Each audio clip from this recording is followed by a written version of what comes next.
ओम नमः शिवाय। आपके अपने चैनल हिंदू विद्या में आपका बहुत बहुत स्वागत है। आज माघ मास की मौनी अमावस्या का व्रत है। आज की इस वीडियो में आप सुनेंगे माघ मास की मौनी अमावस्या की कथा। इस कथा को सुनते अथवा पढ़ते समय आप अपने हाथ में लाल पुष्प रखें और जब कथा समाप्त हो जाए तब पूरी श्रद्धा के साथ ये पुष्प भगवान के चरणों में अर्पित करें। तो कथा की शुरुआत करते हैं। कांचीपुरम के नगर में देव स्वामी नाम का एक ब्राह्मण रहता था और उसकी पत्नी का नाम धनवती और पुत्री का नाम गुणवती था। उसके 7 पुत्र थे। देव स्वामी ने अपने 7 पुत्रों का विवाह कर दिया था। इसके पश्चात अपने पुत्री के विवाह के लिए योग्य वर की तलाश हेतु उसने अपने बड़े लड़के को बाहर दूसरे देश भेज दिया था। इधर देव स्वामी ने भी अपनी पुत्री गुणवती की कुंडली एवं ज्योतिष को दिखाई। ज्योतिष ने गुणवती की कुंडली देखकर कहा कि ब्राह्मण देवता, आपकी पुत्री की कुंडली में तो दुर्भाग्य लिखा है। आपकी पुत्री की कुंडली में विवाह का योग ही नहीं है। यदि इसका विवाह हुआ भी तो ये सप्तपदी हो जाती है और आपकी कन्या विधवा हो जाएगी। ये बात सुनकर देव स्वामी अत्यंत दुखी हुए और ज्योतिष के इस योग के निवारण का उपाय पूछने लगे। ज्योतिष ने उपाय बताकर कहा कि इस योग का निवारण सिंगल द्वीप निवासिनी सोना नाम की धोबन को घर बुलाकर उसकी पूजा करने से ही संभव हो पाएगा। ज्योतिषों के मुंह से ऐसी बात सुनकर देव स्वामी ने अपनी सबसे छोटे बेटे के साथ अपनी पुत्री को सोना धोबन के घर लाने के लिए उद्देश्य से सिंगल द्वीप जाने के लिए तैयार किया। अब वे दोनों भाई बहन समुद्र के तट पर पहुंचकर समुद्र पार करने का उपाय सोचने लगे, लेकिन समुद्र बहुत विशाल था। उन्हें कोई उपाय नहीं सूझ रहा था। थक हार कर दोनों भाई बहन भूखे प्यासे ही एक वट वृक्ष के नीचे छाया में बैठ गए। उसी पेड़ पर घोंसले में एक गीत का परिवार रहता था। उस समय घोंसले में सिर्फ गीत के बच्चे थे। वह सुबह से भाई बहन के क्रियाकलापों को देख रहे थे। शाम को जब गीत के बच्चों की माँ भोजन लेकर घोंसले में आई तो वे उस भाई बहन की कहानी को बताने लगे। उनकी बात सुनकर गीत की माँ को नीचे बैठे भाई बहन पर काफ़ी दया आई और बच्चों को आश्वासन दिया कि वे उनकी समस्या का समाधान करेंगे। ये सुनकर गीत के बच्चों ने भोजन ग्रहण किया। दया और ममता के वशीभूत गीत माता उनके पास आई और बोली कि मैंने आपकी समस्याओं को जान लिया है। इस वन में जो भी फल फूल मिलेगा मैं आपके लिए ले आती हूँ तथा प्राप्त काल में आपको सिंगल द्वीप धोबिन के पास पहुँचा दूंगी।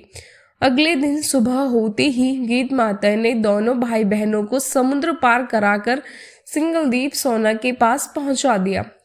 गुणवती प्रतिदिन सुबह सूर्योदय से पहले सोना का घर लीप दिया करती थी।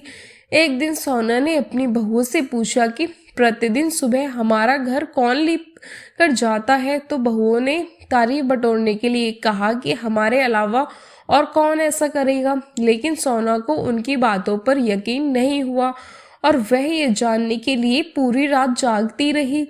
तभी उसने सुबह गुणवती को घर साफ करते हुए देख लिया और उससे उसकी परेशानी पूछी तो गुणवती ने अपनी परेशानी बताई, जिसे सुनकर सोना चिंतित हो गई और उसके घर जाकर पूजा पाठ करने के लिए तैयार हो गई। घर से निकलने से पहले उसने अपनी बहू से कहा कि यदि मेरी अनुपस्थिति में किसी की भी मृत्यु हो जाए तो उसके शरीर को नष्ट मत करना। क्षण भर बाद ही दोनों अतिथियों के साथ सोना धोबन कंचीपुरम पहुंच गई। दूसरे दिन गुणवती का विवाह संपन्न हुआ और सप्तपदी होते होते उसके पति की मृत्यु हो गई, जैसे ही गुणवती के भाग्य में लिखा था। तब सोना धोबन ने अपने संचित पुण्य का फल गुणवती को दान देकर उसके पति को जीवित कर दिया और उन्हें आशीर्वाद देकर वह सिंगल द्वीप के लिए रवाना हो गई। संचित पुण्य के क्षीण होने से सोना के घर उसके पुत्र, दामाद और पति की मृत्यु हो गई। ये जानकर नया पुण्य संचित करने के उद्देश्य से सोना धोबन रास्ते में एक जगह रुक गई। नदी के किनारे पर स्थित एक पीपल के वृक्ष की छाया में भगवान श्री हरि और भगवान शिव का पूजन उसने किया और पीपल के वृक्ष की 108 परिक्रमाएं की। इतना करते ही सोना धोबन के पुत्र दामाद और उसका पति पुनर्जीवित हो गया। उसका घर धन धान्य से भर गया। इस प्रकार निस्वार्थ भाव से सेवा करने का उत्तम फल सोना धोबन को प्राप्त हो गया। इस प्रकार किसी भी अमावस्या तिथि पर या मौनी अमावस्या के दिन किसी पवित्र नदी में स्नान करके विधिवत भगवान विष्णु जी की पूजा अर्चना करने और पीपल के पेड़ की परिक्रमा करने से मनोवांछित फल की प्राप्ति होती है तथा परिवार के सदस्यों पर भगवान विष्णु जी का आशीर्वाद सदैव बना रहता है। बोलिए भगवान श्री विष्णु जी और माता जी की जय। जय मौनी अमावस्या। मौनी अमावस्या पर माता की कथा सुनने से अनंत फलों की प्राप्ति होती है। तो आइए अब आप सुनिए अमावस्या माता की कथा। पौराणिक कथा के अनुसार एक गांव में सास और बहू अकेली रहती थी और उनका बेटा विदेश में कमाने के लिए गया हुआ था। सास और बहू बहुत प्रेम से रहती थी। दोनों एक दूसरे की देखभाल भी किया करती थी। एक दिन दोनों बहू और सास ने खाना नहीं खाया। तब सास बहू से पूछने लगी कि बेटा आज तुमने खाना क्यों नहीं खाया। तब बहू कहने लगी कि सासू माँ आज मेरा अमावस्या माता का व्रत है इसलिए मैंने खाना नहीं खाया।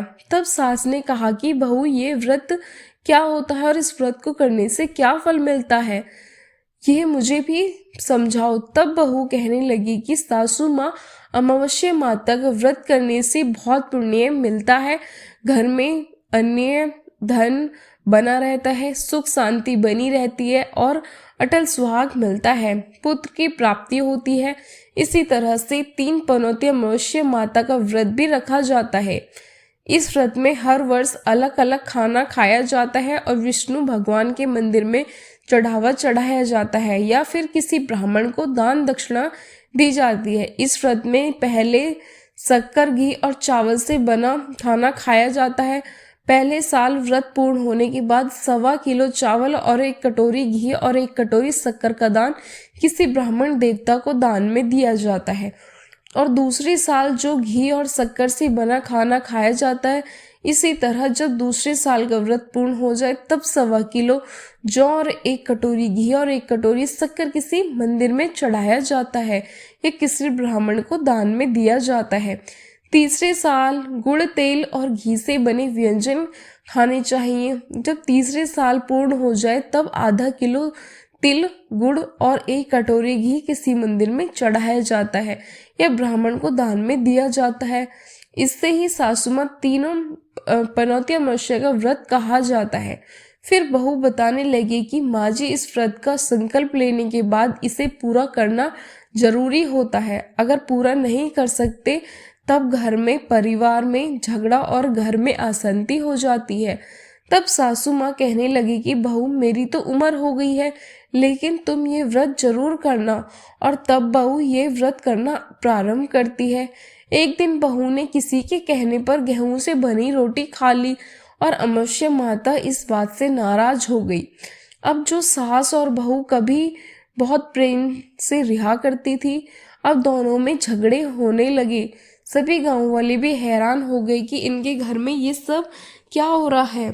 सास अपनी बहू को कहने लगी कि जब से तुम हमारे घर में बहू बनकर आई हो तब से हमारे घर की लक्ष्मी चली गई है।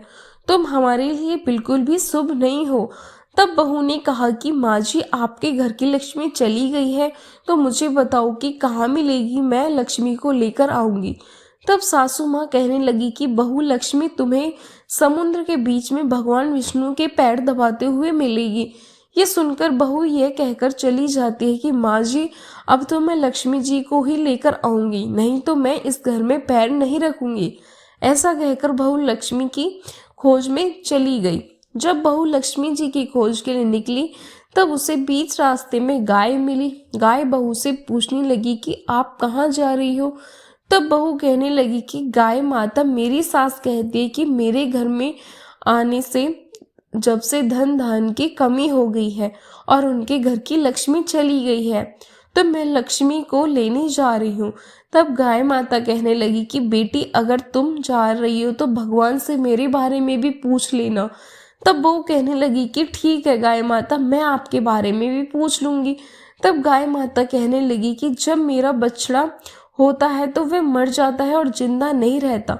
तुम लक्ष्मी जी से पूछ लेना कि आखिरकार मेरे साथ ऐसा क्यों हो रहा है, मैंने ऐसा कौन से कर्म किए हैं जिसकी सजा मुझे मिल रही है। तब बहू कहने लगी, गाय माता, मैं आपके बारे में जरूर पूछ लूंगी। ऐसा कहकर बहू आगे बढ़ गई और आगे बढ़ी। तब रास्ते में उसे घोड़ी मिली जिसके गले में घंटी बंधी हुई थी। घोड़ी ने कहा, बेटी तुम मेरे दुख का निवारण लक्ष्मी जी से पूछ लेना। तब बहू कहने लगी कि मैं जरूर पूछ लूंगी। ऐसा कहकर बहू आगे बढ़ गई। आगे जाते ही बहू को एक अंधा और बहरा बुजुर्ग मिला। उसने भी बहू से अपनी समस्या के निवारण के लिए पूछने के लिए कह दिया। तब वह उसकी समस्या भी भगवान से पूछने को कहकर आगे बढ़ गई। आगे जाते ही बहू को एक बूढ़ी औरत मिली जो कि हाथ और पैर से अपाहिज थी। उसने भी बहू से कहा कि बेटी, जब तुम भगवान से मिलो तो उनसे पूछना कि आखिरकार मैं अपाहिज क्यों हुई, मैंने ऐसा कौन से कर्म किए। तब बहू उसकी समस्या पूछने के लिए तैयार हो गई और फिर आगे बढ़ गई। आगे जाते जाते बहू बहुत थक गई और एक आम के पेड़ के नीचे बैठ गई। आम का पेड़ बड़ा खुश होकर बहू से पूछने लगा कि बेटी तुम कहाँ से आई हो और कहाँ जा रही हो। तब बहू कहने लगी कि वह लक्ष्मी जी को लेने जा रही है। तब पेड़ भी अपनी समस्या भगवान से पूछने के लिए कहने लगा कि मेरे पेड़ पर लगे हुए आम खट्टे ही क्यों होते हैं, इस बारे में बहुरानी भगवान से जरूर पूछ लेना। तब बहू पेड़ की समस्या लेकर आगे बढ़ गई। थोड़ी दूर जाने पर बहू को एक तलाई मिली। वह भी बहू से कहने लगी कि बहू तुम भगवान से पूछना कि मेरी तलाई का पानी इतना मैला क्यों है, यहाँ आकर पानी कोई नहीं पीता। तब बहू कहने लगी कि मैं जरूर पूछ लूंगी। ऐसा कहकर बहू आगे बढ़ गई। बहुत दिनों से जंगल में चलते चलते बहू बहुत थक गई। उसे भूख भी लगी थी लेकिन खाने को कुछ भी नहीं मिला। वह भूख और प्यास से बेचैन हो गई और जंगल में बेहोश हो गई।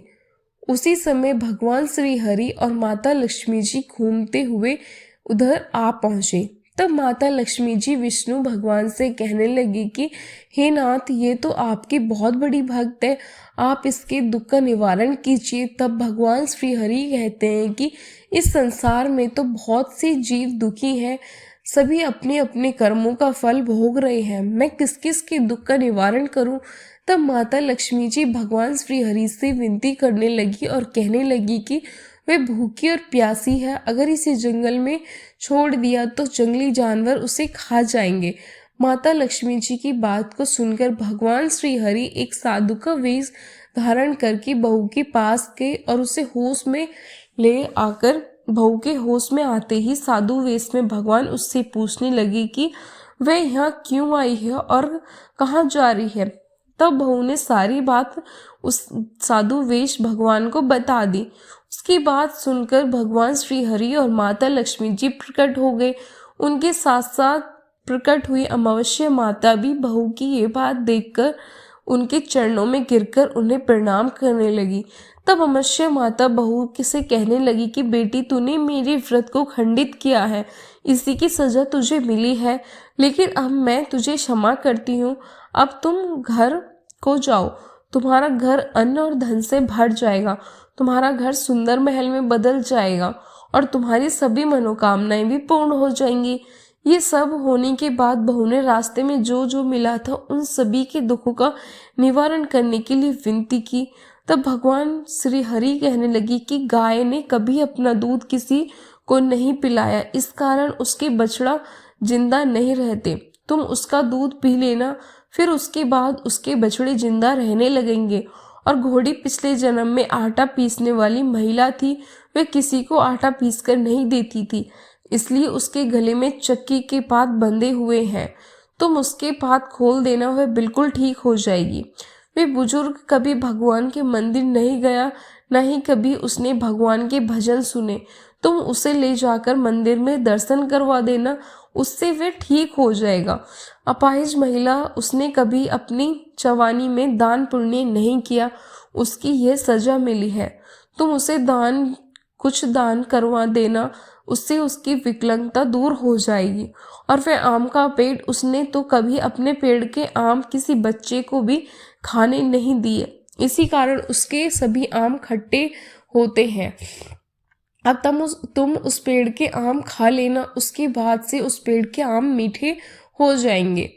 और तलाई का पानी पिछले जन्म में देवरानी जेठानी थी, जो हमेशा आपस में झगड़ा करती थी, इसलिए उसका पानी मैला है। तुम उसका पानी पी लेना, वह तलाई शुद्ध हो जाएगी, फिर लोग वहां आकर पानी पीने लगेंगे। इस प्रकार बहू ने भगवान श्री हरि, माता लक्ष्मी जी और अमृष्य माता को प्रणाम किया, उन्हें धन्यवाद दिया और अपने घर के लिए तैयार हो गई। रास्ते में उसे जो जो मिला, उनकी सभी समस्याएं भगवान के कहे अनुसार वह दूर करती चली गई। सभी ने उसे भर भर कर आशीर्वाद दिया। घर पहुंचती ही उसका टूटा फूटा घर एक सुंदर महल में बदल गया। उसके घर में सब अन्न और धन के भंडार भर गए। अब बहू ने सासू माँ से कहा कि सासू माँ, आपने तो सच में कहा था कि मैं आपके लिए शुभ नहीं हूँ। मेरे घर से जाने से ही देखो घर में लक्ष्मी आई, आप यहाँ रहे, मैं मरने जा रही हूँ। तब सास ने कहा, बेटी यह सब तुम्हारी अमावस्या माता की व्रत करने का फल ही है जो हमें मिला है, तुम यहीं पर रहो, अब तुम यहाँ से कहीं नहीं जाओगे। इस प्रकार सास और बहू खुशी खुशी रहने लगी। और फिर एक दिन सास का बेटा भी विदेश से वापस लौट आया और घर में जब उसने खूब धन दौलत और धन के भंडार देखे, तब उसकी माँ ने उसे सारी बात अपने बेटे को बता दी। इस प्रकार वे लोग खुशी खुशी रहने लगे और तीनों मिलकर अमावस्या माता का व्रत रखने लगे। व्रत को करने से सभी के इसी तरह धन भंडार भर जाते हैं और सभी समस्याओं का निवारण होता है। तो प्रेम से बोलिए अमावस्या माता की जय। इस कथा को कहने, सुनने और हुंकार भरने वाले सभी भक्तों के घर में धन धान्य के भंडार भरना, सभी की रक्षा करना। हे अमावस्या माता, आप सभी की रक्षा करना। प्रेम से बोलिए अमावस्या माता की जय। आज की कथा अगर आपको पसंद आई हो तो वीडियो को लाइक जरूर करना और साथ ही मेरे चैनल को सब्सक्राइब भी जरूर करना और कमेंट में अमावस्या माता की जय जरूर लिखना। धन्यवाद।